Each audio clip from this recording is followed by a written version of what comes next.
Most people don't fail because they lack talent. They fail because they never realized what was silently controlling their life.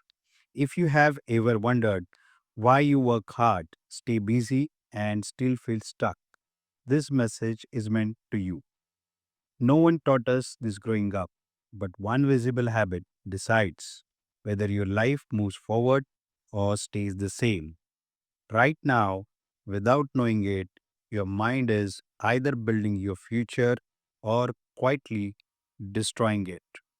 The most dangerous trap in life is not failure, it's living for years without understanding why nothing is changing. What you are today is not an accident, it is the result of one repetitive thought you have been carrying for years. In the next few minutes, you will discover a truth so simple yet so powerful that it has transformed ordinary people into extraordinary ones. Stay with me till the end because once you understand the secret, you will never look at your life the same way again. I'd like to tell you about the strangest secret in the world. Not long ago, Albert Schweitzer, the great doctor and Nobel Prize winner, was being interviewed in London, and a reporter asked him, "Doctor, what's wrong with men today?" The great doctor was silent a moment, and then he said, "Men simply don't think." And it's about this that I want to talk with you. We live today in a golden age. This is an era that man has looked forward, dreamed of, and worked toward for thousands of years.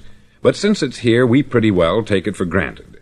We in America are particularly fortunate to live in the richest land that ever existed on the face of the earth, a land of abundant opportunity for everyone. But do you know what happens? Let's take 100 men who start even at the age of 25. Do you have any idea what will happen to those men by the time they're 65? These 100 men who all start even at the age of 25 believe they're going to be successful. If you asked any one of these men if he wanted to be a success, he'd tell you that he did. And you'd notice that he was eager toward life, that there was a certain sparkle to his eye, an erectness to his carriage, and life seemed like a pretty interesting adventure to him. But by the time they're 65, 1 will be rich, 4 will be financially independent, 5 will still be working, 54 will be broke. Now think a moment. Out of the 100, only 5 make the grade.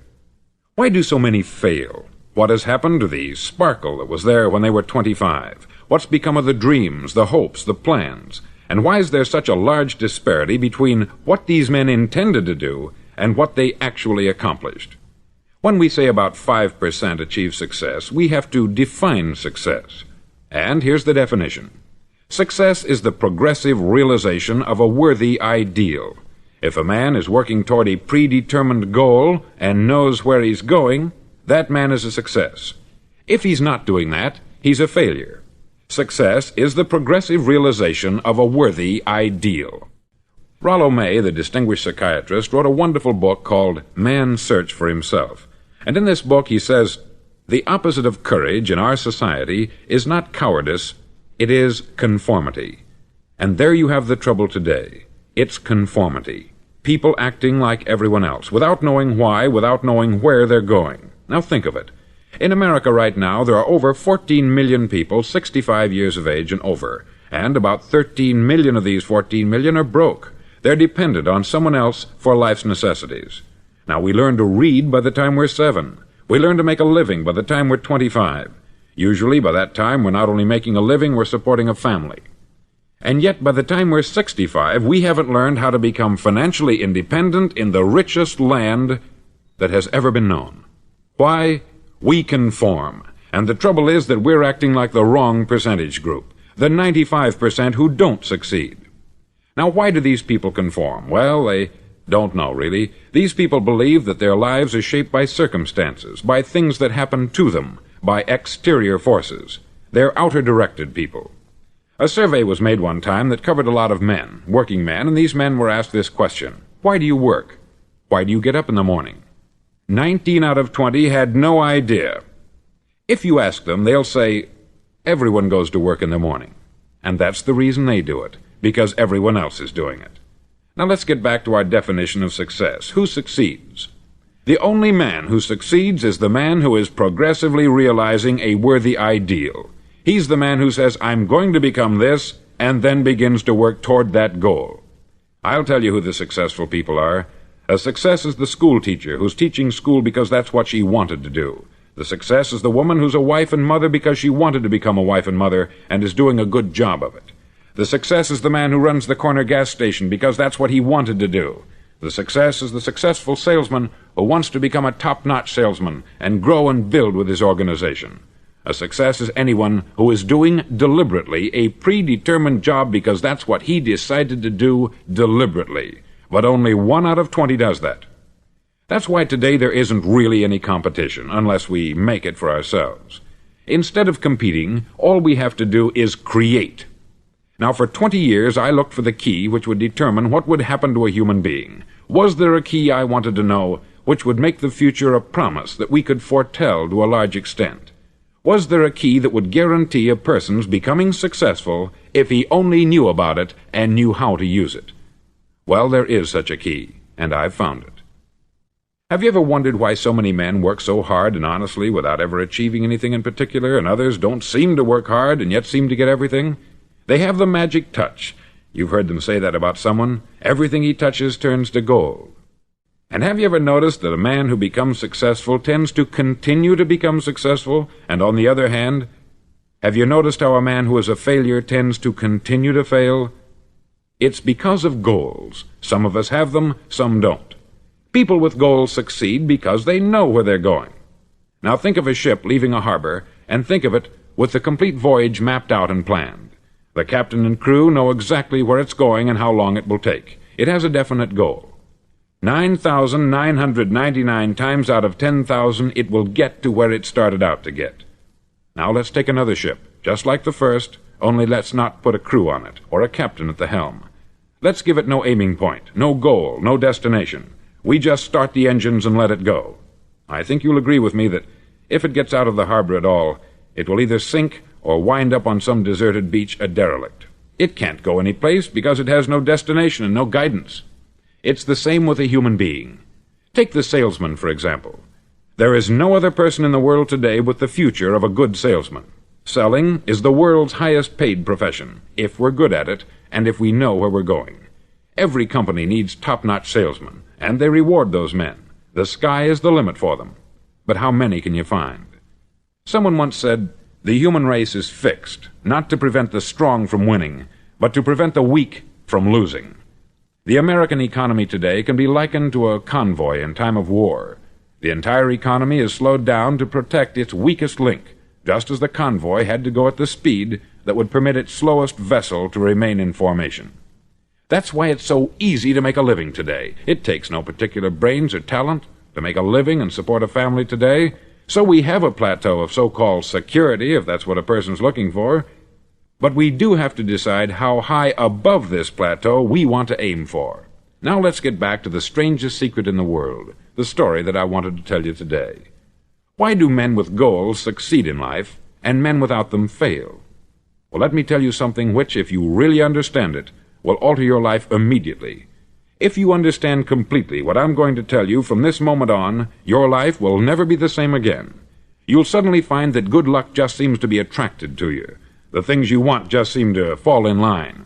And from now on, you won't have the problems, the worries, the gnawing lump of anxiety that perhaps you've experienced before. Doubt, fear, well, they'll be things of the past. Here's the key to success, and the key to failure.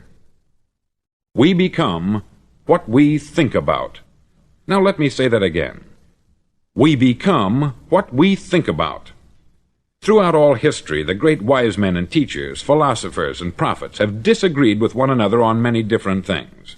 It is only on this one point that they are in complete and unanimous agreement. Listen to what Marcus Aurelius, the great Roman emperor, said. He said, "A man's life is what his thoughts make of it." Disraeli said this, "Everything comes if a man will only wait. I have brought myself by long meditation to the conviction that a human being with a settled purpose must accomplish it, and that nothing can resist a will that will stake even existence for its fulfillment." Ralph Waldo Emerson said this, "A man is what he thinks about all day long." William James said, "The greatest discovery of my generation is that human beings can alter their lives by altering their attitudes of mind." And he also said, "We need only in cold blood act as if the thing in question were real, and it will become infallibly real by growing into such a connection with our life that it will become real. It will become so knit with habit and emotion that our interest in it will be those which characterize belief."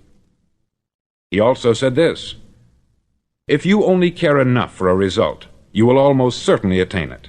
If you wish to be rich, you will be rich. If you wish to be learned, you will be learned. If you wish to be good, you will be good. Only you must then really wish these things, and wish them exclusively, and not wish at the same time 100 other incompatible things just as strongly." In the Bible you read, in Mark 9:23, "If thou canst believe, all things are possible to him that believeth." Dr. Norman Vincent Peale said this, "This is one of the greatest laws in the universe. Fervently do I wish I had discovered it as a very young man. It dawned upon me much later in life, and I've found it to be one of the greatest, if not my greatest discovery, outside of my relationship to God. And the great law, briefly and simply stated, is that if you think in negative terms, you'll get negative results. If you think in positive terms, you will achieve positive results. That is the simple fact which is at the basis of an astonishing law of prosperity and success. In 3 words, believe and succeed." William Shakespeare put it this way, "Our doubts are traitors, and make us lose the good we oft might win, by fearing to attempt."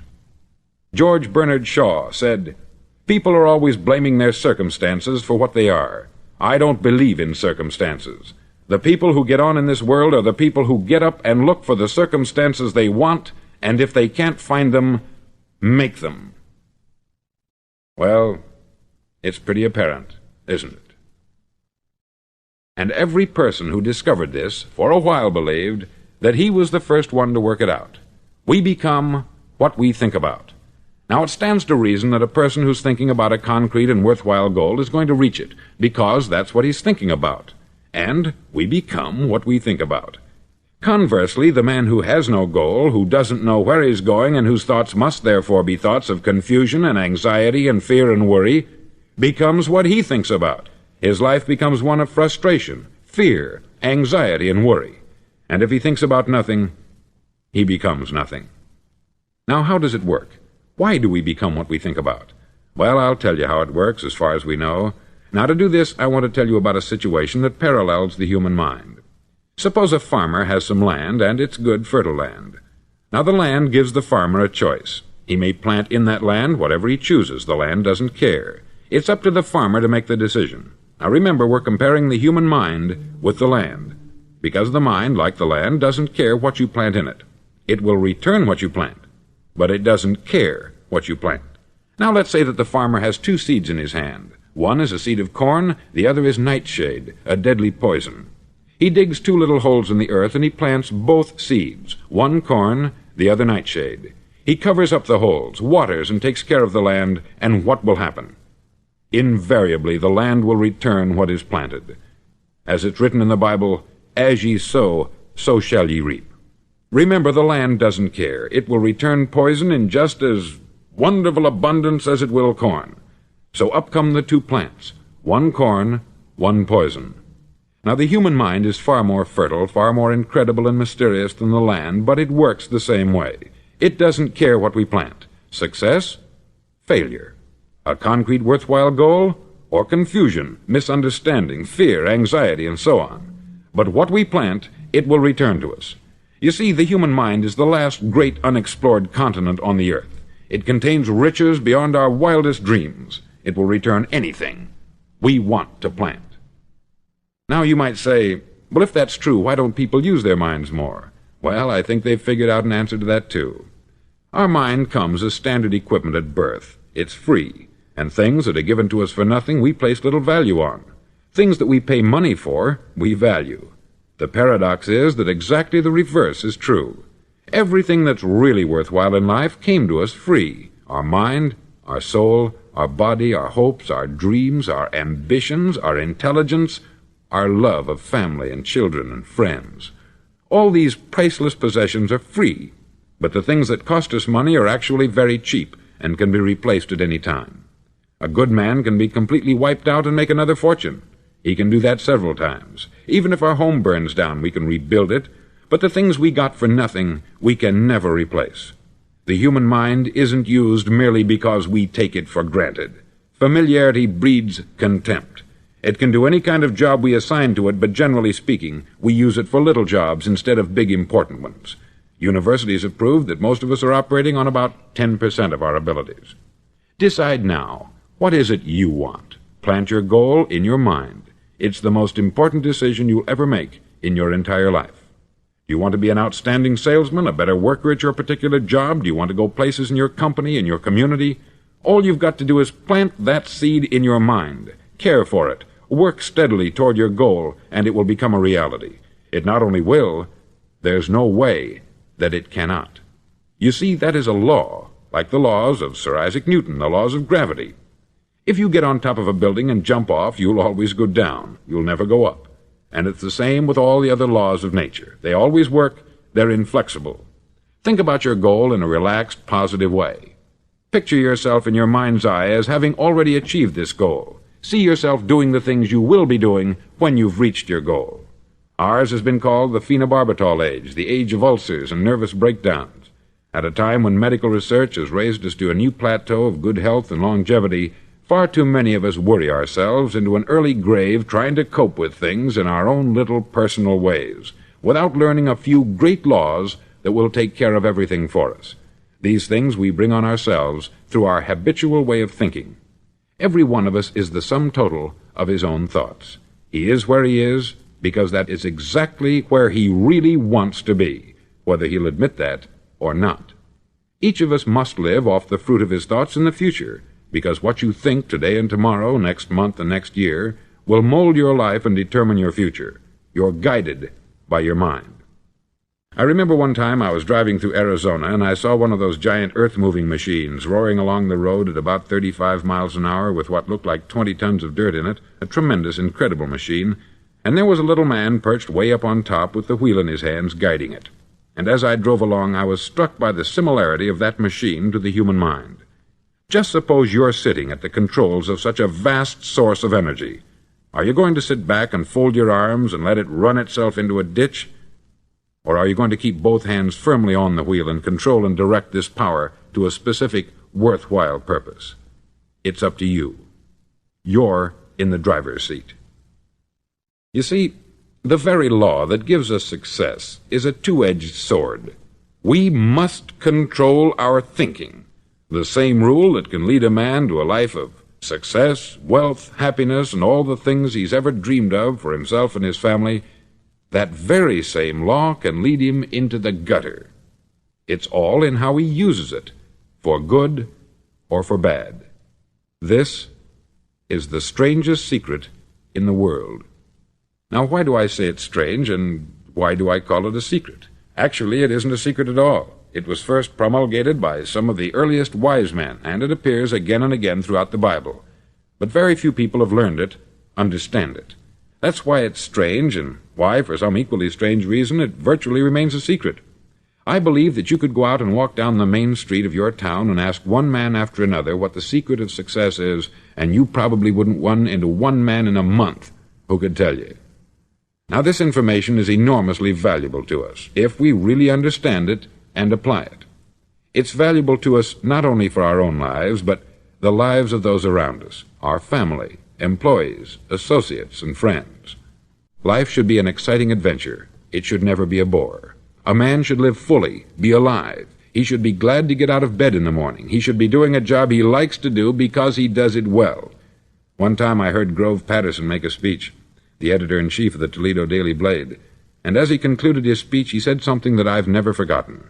He said something like this: "My years in the newspaper business have convinced me of several things. Among them, that people are basically good, and that we came from someplace, and we're going someplace. So we should make our time here an exciting adventure. The architect of the universe didn't build a stairway leading nowhere." And the greatest teacher of all, the carpenter from the plains of Galilee, gave us the secret time and time again. As ye believe, so shall it be done unto you. I've explained the strangest secret in the world and how it works. Now I want to explain how you can prove to yourself the enormous returns possible in your own life by putting this secret to a practical test. I want you to make a test that will last 30 days. Now, it isn't going to be easy. If you'll give it a good try, it will completely change your life for the better. Back in the 17th century, Sir Isaac Newton, the English mathematician and natural philosopher, gave us some natural laws of physics which apply as much to human beings as they do to the movement of bodies in the universe. Now, one of these laws is that for every action, there is an equal and opposite reaction. Simply stated, as it applies to you and me, it means we can achieve nothing without paying the price. The results of your 30-day experiment will be in direct proportion to the effort you put forth. To be a doctor, you must pay the price of long years of difficult study. To be successful in selling, and remember that each of us succeeds to the extent of his ability to sell, selling our families on our ideas, selling education in schools, selling our children on the advantages of living the good and honest life, selling our associates and employees on the importance of being exceptional people, to, of course, the profession of selling itself. But to be successful in selling our way to the good life, we must be willing to pay the price. Now, what is that price? Well, it's many things. First, it's understanding emotionally, as well as intellectually, that we literally become what we think about, that we must control our thoughts if we're to control our lives. It's understanding fully that, as ye sow, so shall ye reap. Secondly, it's cutting away all the fetters from the mind and permitting it to soar as it was divinely designed to do. It's the realization that your limitations are self-imposed, and that the opportunities for you today are enormous beyond belief. It's rising above narrow-minded pettiness and prejudice. Thirdly, to use all your courage to force yourself to think positively on your own problem, to set a definite and clearly defined goal for yourself, to let your marvelous mind think about your goal from all possible angles, to let your imagination speculate freely upon many different possible solutions, to refuse to believe there are any circumstances sufficiently strong to defeat you in the accomplishment of your purpose, to act promptly and decisively when your course is clear, and to keep constantly aware of the fact that you are, at this moment, standing in the middle of your own acre of diamonds, as Russell Conwell used to point out. Fourth, save at least 10% of what you earn. It's also remembering that no matter what your present job, it has enormous possibilities if you're willing to pay the price. Now let's just go over the important points in the price each of us must pay to achieve the wonderful life that can be ours. It is, of course, worth any price. 1, you will become what you think about. 2, remember the word imagination. Let your mind soar. 3, courage. Concentrate on your goal every day. 4, save 10% of what you earn. And action.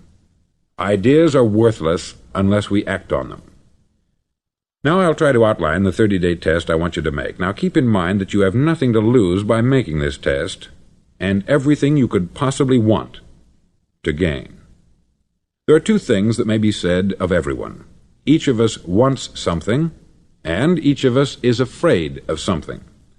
I want you to write on a card what it is you want more than anything else. It may be more money.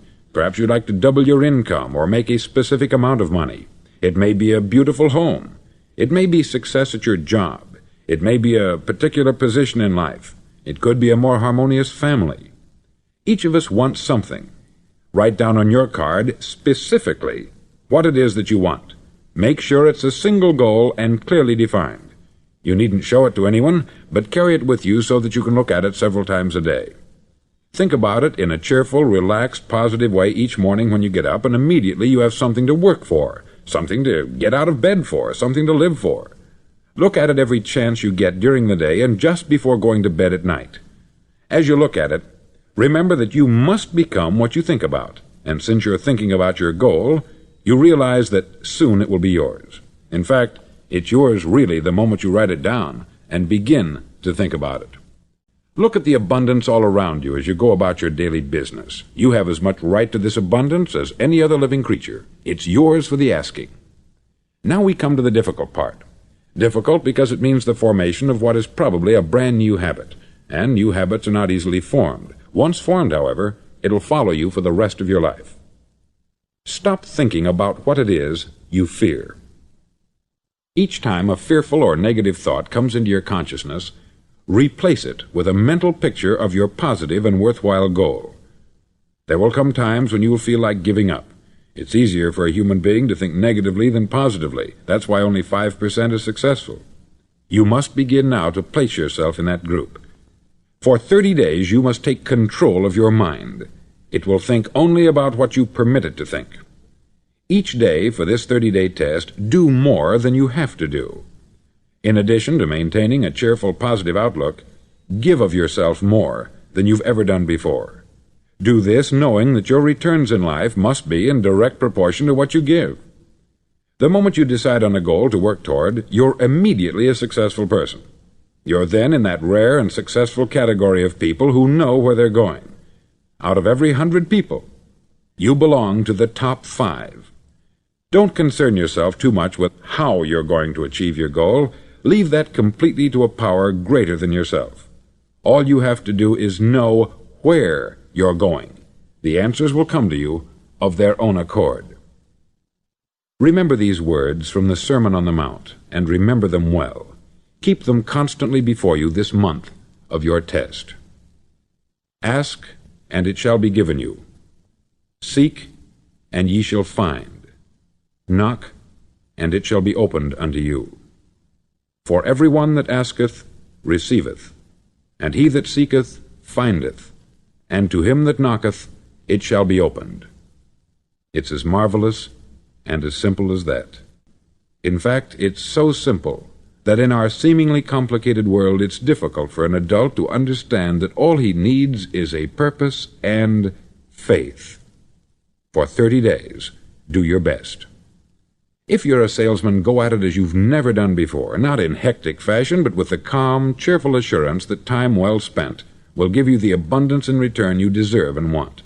No matter what your job, do it as you've never done it before for 30 days. And if you've kept your goal before you every day, you'll wonder and marvel at this new life you've found. Dorothea Brand, outstanding editor and writer, discovered it for herself and tells about it in her fine book, Wake Up and Live. Her entire philosophy is reduced to the words, act as though it were impossible to fail.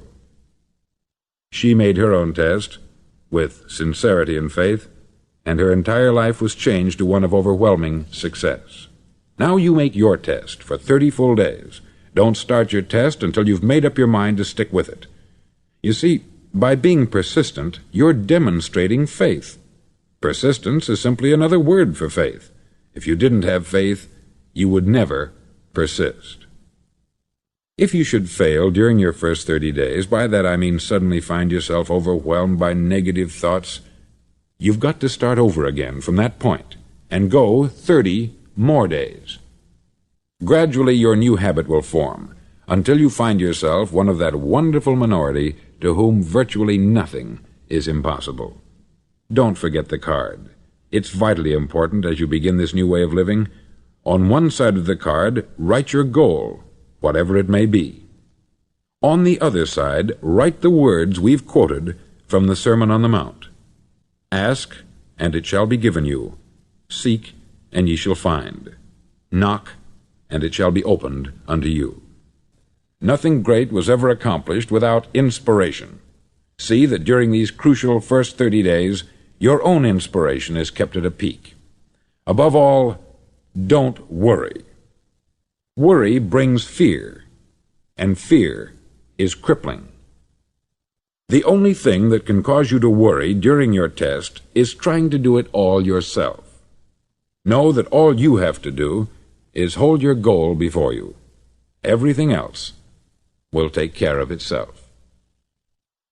Remember also to keep calm and cheerful.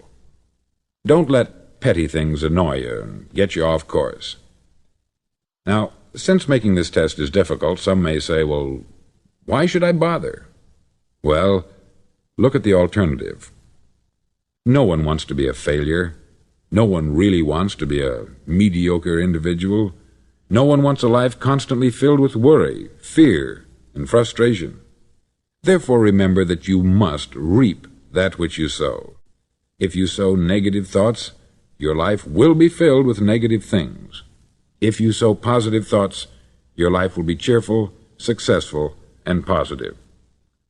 Now, gradually, you will have a tendency to forget what you've heard on this record. Play it often. Keep reminding yourself of what you must do to form this new habit. Gather your whole family about and listen to what's been said here at regular intervals.